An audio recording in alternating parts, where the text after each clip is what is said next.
Turns out eating full-fat dairy every day was the best decision I made after 65, not just for my taste buds, but for my blood sugar. It shocked even my doctor. See, we were taught to fear anything creamy or rich, right? Especially after a certain age. But the real culprit wasn't the cream. It was all the added sugar folks kept hiding in light and low-fat foods. Once I cut those out and brought real dairy back in, something amazing happened. My cravings settled down, my numbers leveled out, and I started enjoying my meals again, without guilt. I remember the first time I swapped my sugary breakfast for a cup of Greek yogurt with some cinnamon. I felt steady all morning, not jittery, not hungry an hour later, just clear. Thank the Lord for small miracles like that. Now, I'm not saying dairy is magic, but when you pick the right kind and use it with some common sense, it can be one of the best tools we got to fight rising blood sugar after 60. I'm 68 now, and I eat 7 specific dairy foods nearly every single day. Some are creamy, some are tangy. And the one I say for number 1, well, that's a homemade dessert so rich and comforting, you'd never guess it helps stabilize glucose. It's easy to make, needs just a few simple ingredients, and it's become my go-to treat when I'm craving something sweet but don't want my numbers going haywire. Stick with me till the end, and I'll show you exactly how I make it. Step by step, no fancy tools, no added sugar. If you ever thought you had to give up sweets to stay healthy, this one might just change your story. Hit that like button and subscribe if this sounds helpful. And don't miss the description, where I left a tip about a natural drink that helps lower blood sugar while you sleep. Number 7, fresh goat cheese. The smell of fresh goat cheese always reminds me of the tiny farm stand we used to pass on Sundays after church. They sold just 3 things: eggs, peaches, and this creamy little log of cheese wrapped in wax paper. Back then, I had no idea it would one day become a daily part of my breakfast routine. But here I am, 68 years old, and I keep a tub of it in my fridge like it's gold. It's smooth, it's light, and thank the Lord, it's one of the only cheeses I can eat without any tummy trouble. I used to think all cheese was the same, but goat cheese, well, is in a league of its own. These days, I take a spoonful and spread it over roasted zucchini or a slice of low-carb toast. Sometimes I crumble it into a bowl of arugula with a little olive oil and cracked pepper. It adds a richness that makes a simple meal feel special, and it doesn't leave me feeling heavy or bloated. One of the things I notice is how well it digests.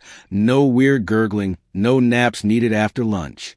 It's gentle, kind to the stomach, and doesn't spike my sugar like other cheeses sometimes did.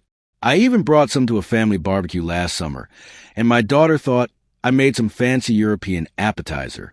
Nope, just goat cheese and grilled eggplant.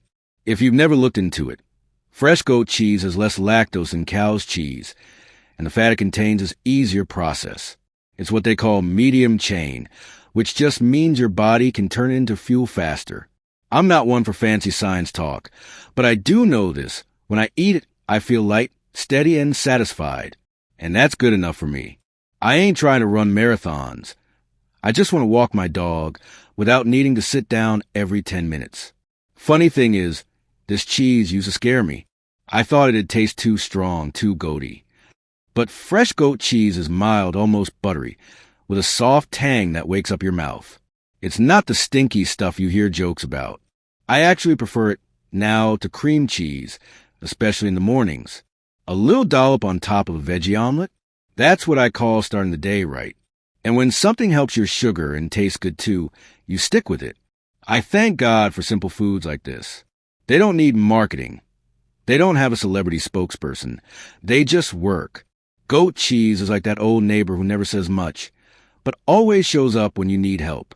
No drama, no complications, just steady nourishment. Looking back, I wish I had given it a chance sooner. But now that I have, I don't plan on going a day without it. Number 6, Skir unsweetened Icelandic yogurt. The first time I tried Skir, I wasn't even sure how to say it. My grandson brought it over in one of those little grocery bags with too many logos, and he said, "Grandpa, you gotta try this. It's like yogurt, but stronger." I gave him that look. You know, the don't mess with my food look, but I took a bite anyway. Thick as pudding, smooth as cream, and not a trace of that sour aftertaste I dreaded from old diet yogurts. What surprised me most was how satisfied I felt. No hunger pains an hour later. No crash. Just a steady calmness, like my body had what it needed and could finally relax. I remember sitting in my recliner thinking, well, this stuff's a keeper.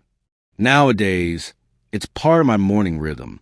I scoop out a few spoonfuls into a little ceramic bowl my wife made back in her pottery days. I sprinkle cinnamon on top, add 3 or 4 blueberries if we have, and sometimes a bit of ground flax for texture. That's it. No honey, no granola. I don't need the sugar anymore. The creaminess of Skir is enough to make it feel indulgent, like something I shouldn't be allowed to have on a blood sugar-friendly diet. But that's the beauty. It is allowed. It's loaded with protein, low in carbs, and has just the right balance to keep my glucose steady. I finish my bowl, take a sip of coffee, and go out to feed the birds. That's my peace. One thing I learned is that Skir's been around for over 1,000 years. The Vikings ate it, for heaven's sake.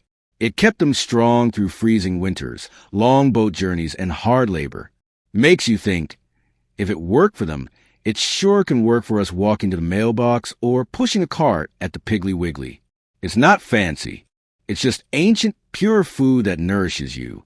There's something comforting about eating a food with history, knowing it came from people who survived by staying close to the land, not chasing every new label or trend. Sometimes, I think we lost something along the way. Skir helps me feel a little more connected to what matters. I used to eat yogurt full of sugar and fruit syrup, thought I was doing something good for myself. But it turns out most of those healthy cups had more sugar than a donut. No wonder my numbers were a mess back then. Skir changed that. Now when I eat it, I feel a kind of clean fullness. Not heavy, not bloated, just content. I've even used it in recipes, mixed with herbs for a dip, or stirred into cooked spinach as a creamy side. The texture holds up, and it brings flavor without guilt. It's flexible, dependable. It doesn't try to impress you. It just works.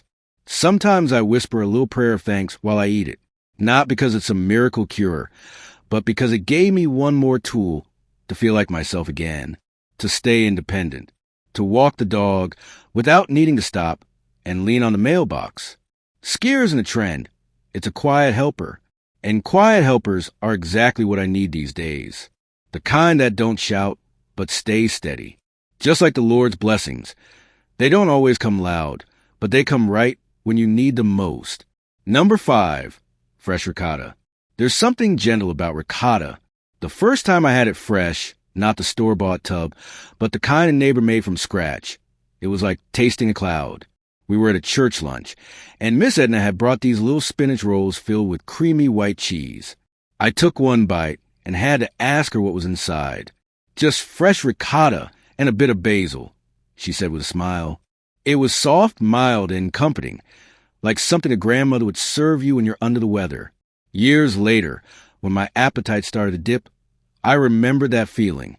That's when ricotta came back into my kitchen, and I thank the Lord it did. These days, I mix a scoop of it with herbs from the garden, basil, chives, maybe a pinch of garlic powder, and spread it on a slice of toasted low-carb bread. Sometimes I add a drizzle of olive oil and a cherry tomato cut in half. That's lunch. Simple, satisfying, and easy on the stomach.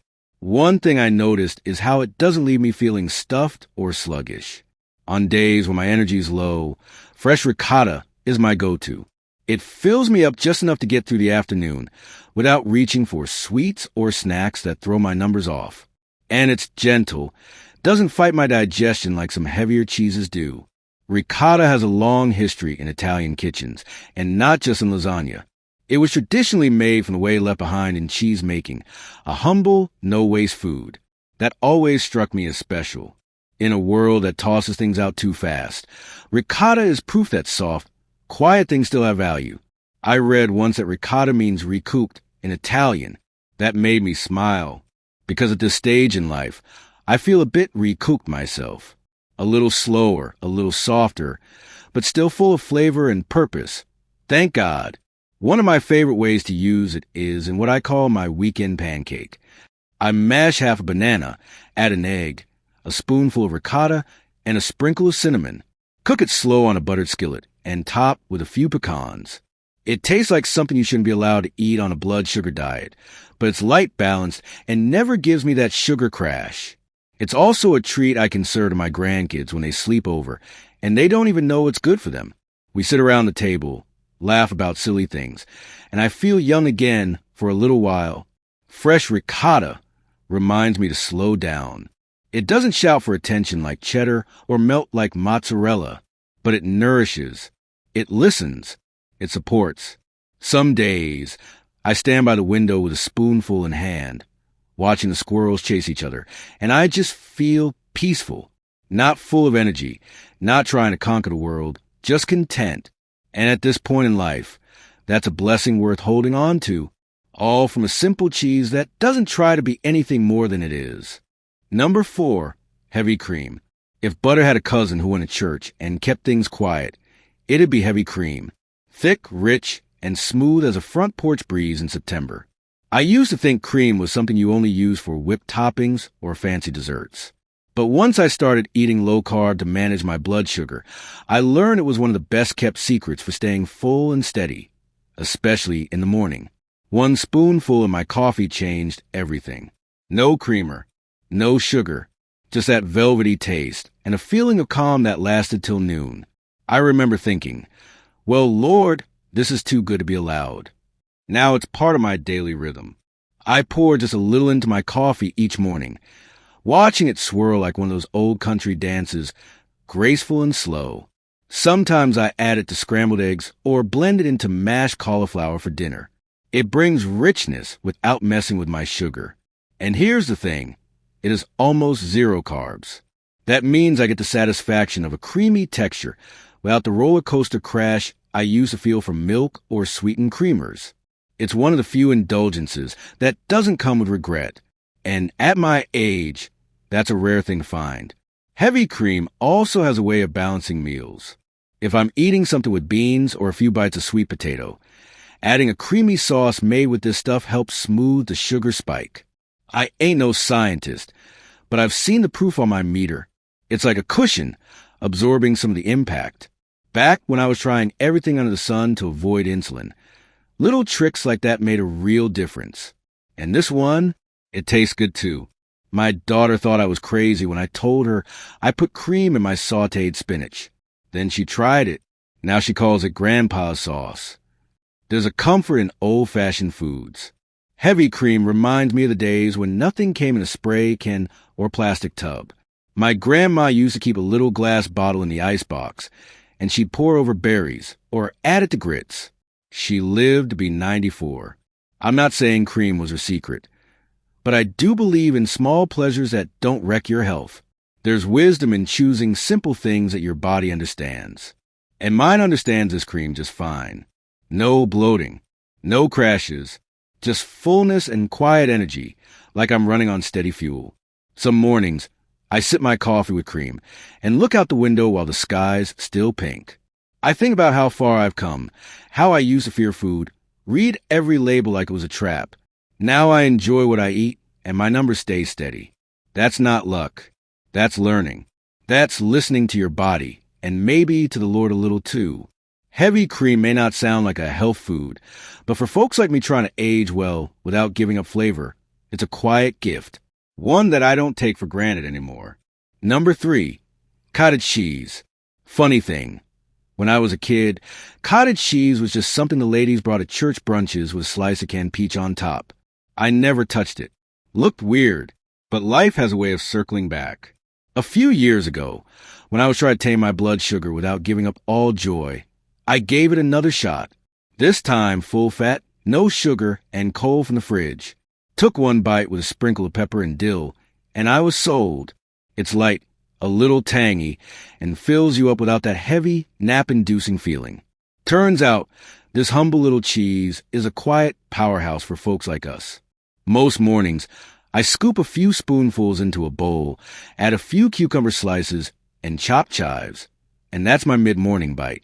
Doesn't raise my sugar, doesn't make me sleepy, just keeps me steady. It's got about 13 grams of protein in a half cup, and only a few carbs. I ain't one for counting numbers obsessively, but when I see something that satisfies me and doesn't mess with my glucose, I pay attention. I even spread it on a slice of toasted low-carb bread with some cracked pepper. Makes a good, filling snack without the crash. What I like most about cottage cheese is how gentle it is. Soft on the tongue, easy on the stomach, and mild enough to go with anything. My daughter once made a dessert with it. Blended it with cinnamon, a splash of vanilla, and a touch of erythritol. It came out like a creamy mousse, and even my grandkids ate it without asking if it was health food. That's the beauty of it. It doesn't scream diet. It just fits in quietly, like that neighbor who always waves but never stays too long. No drama, just peace. It also reminds me that not everything good for us has to be exotic or expensive. Cottage cheese is simple. You can find it in just about any store, and it doesn't need cooking, prepping, or any fuss. It's a grab the spoon and go kind of food, and some days that's a blessing. I've packed it for road trips, scooped it into Tupperware for my walks at the park, and even used it to calm a late-night craving when I couldn't sleep. It steadies me, physically and emotionally, like a little anchor when the day feels scattered. Some folks chase miracle cures and magic powders. Me, I'll take a bowl of cottage cheese and a quiet morning on the porch. It doesn't promise anything flashy, but it helps me stay strong, stay balanced, and enjoy food again without fear. And for someone who once thought all cheese was off limits, that feels like redemption on a spoon. God bless this little tub of creamy goodness. Number 2, Greek yogurt, full fat, unsweetened. The first time I tasted plain Greek yogurt, I thought someone forgot to add the sugar. It was thick, tangy, and honestly a bit shocking. But after a few tries, especially with a few sunflower seeds and a pinch of cinnamon on top, I began to love it. It didn't taste like dessert. It tasted like real food. That's when I noticed something else. I stayed full for hours. I didn't need crackers, toast, or snacks. My cravings went quiet. And later that week, my sugar readings didn't budge. That was the moment I thought, maybe this yogurt isn't just for the health nuts after all. Maybe it's exactly what I needed. Greek yogurt became my evening habit. While most folks are reaching for something sweet after dinner, I grab a small bowl, mix in some crushed walnuts or chia seeds, and enjoy it while I listen to the radio. That quiet fullness. It's not heavy, but it's grounding. It keeps me from raiding the fridge later or waking up in the night hungry. It also helps with digestion. I didn't even know what probiotics were 10 years ago, but I sure know how my belly feels when I have this yogurt daily. Lighter, calmer, like my gut finally got the message that everything's okay. This stuff has history, too. Back in the old country, Greece, Turkey, even part of Eastern Europe, they've been making this yogurt for generations. Folks, their live-long lives, walking up hills and working their gardens into their 80s. They eat simply. Full fat, unsweetened dairy, olives, herbs, nothing fancy. Makes you wonder if we've been doing it backward here in the States with all our fat-free, sugar-loaded options. I take comfort knowing I'm eating something our ancestors might have recognized. Something made with patience and purpose, not chemicals and corners cut. It also helps that it's packed with protein, around 15 grams per cup, and full of nutrients like calcium, potassium, and B12. It's the kind of food that works hard, quietly. No shouting, just strength and balance. And when you pair it with the right things like almonds, flax, or even a little cucumber and dill for a savory side, it adapts. You can eat it at breakfast, lunch, or even use it to make sauces. I've replaced sour cream with it more times than I can count.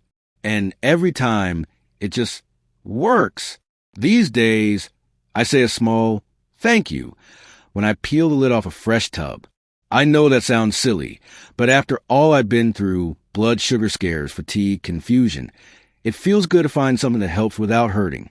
Greek yogurt is a miracle, but it's a quiet friend on this journey. And the older I get, the more I cherish those quiet friends. They don't promise everything, but they stay with you, meal after meal, reminding you that healing can come in the most humble of bowls. Number 1, the low-carb homemade dessert. For years, I thought dessert was off the table. After 60, with blood sugar creeping up and warnings from every direction, I just gave up on anything sweet.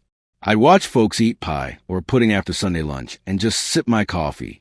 But deep down, I missed it. Not the sugar, but the comfort. The quiet joy of a creamy spoonful that made you feel like a kid again. That's why I can hardly believe what I'm about to say. The number one food that helped me stay off insulin is a dessert. And not just any dessert. It's homemade, low-carb, and so easy I can make it with my eyes half shut. It started as an experiment. I had some eggs, heavy cream, vanilla, and a little stevia on hand. I mixed it all, poured it into ramekins, and cooked it slow in a water bath, like my grandmother used to do with custard. When I took the first bite, warm, smooth, slightly sweet, I nearly cried. It felt like getting something back I thought I'd lost. And here's the best part. It barely affects my blood sugar. No flour, no added sugar, just fat and protein in perfect balance. I call it my evening blessing, because after dinner, when the house is quiet, I sit with a little bowl of it and feel like life gave me a second chance. You don't need to be a chef to make it.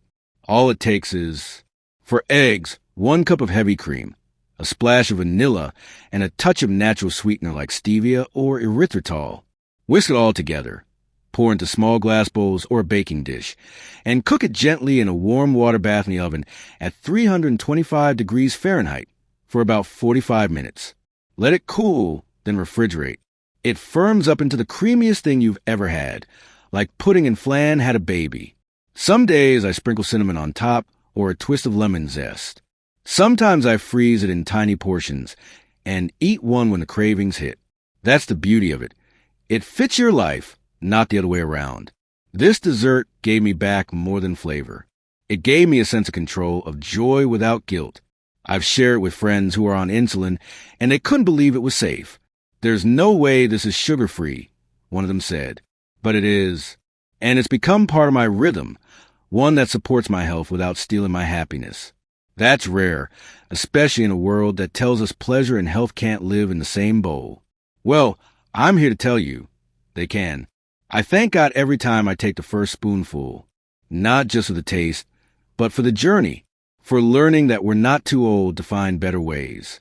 That small changes, when done with care and hope, can lead to big blessings.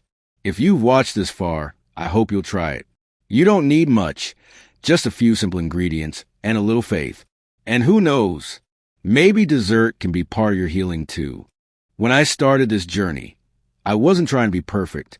I was just trying to feel a little better, to have a few more good mornings, to stop watching my numbers climb while my hopes slipped away. I didn't want to live in fear of insulin or guilt after every bite. I just wanted to feel like myself again. And slowly, the Lord led me to these small changes, one bite at a time. Not fads, not powders, just real food that worked with my body, not against it. Looking back, I'm grateful for the slow road, because slow changes are the ones that stick. What surprised me most was how full-fat dairy, when chosen wisely, became a quiet ally.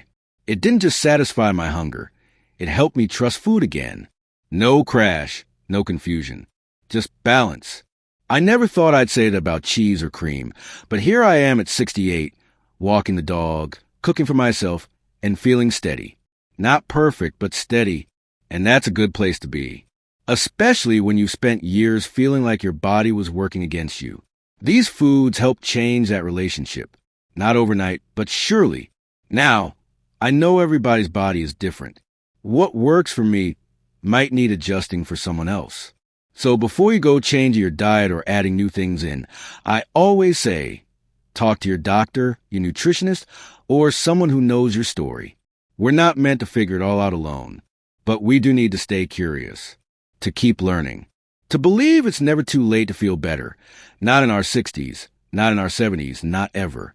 Every day we're breathing is a day worth trying something new that might help. And if you're still here with me, thank you. I hope this video gave you more than just a grocery list. I hope it gave you a bit of hope, maybe even a sense of control again. If you try even one of these foods, I pray it brings you the same peace it brought me. And don't forget, I left a little bonus in the video description. A natural drink I take at night that helps lower sugar while I sleep. Might be just the thing you're looking for. Take care of yourself. Keep it simple. Be gentle with your body and with your heart. The world's full of noise, but your kitchen can be a place of healing, a quiet place, a place where you get to choose what fuels your life. Thanks for spending this time with me. God bless y'all, and I'll see you in the next one.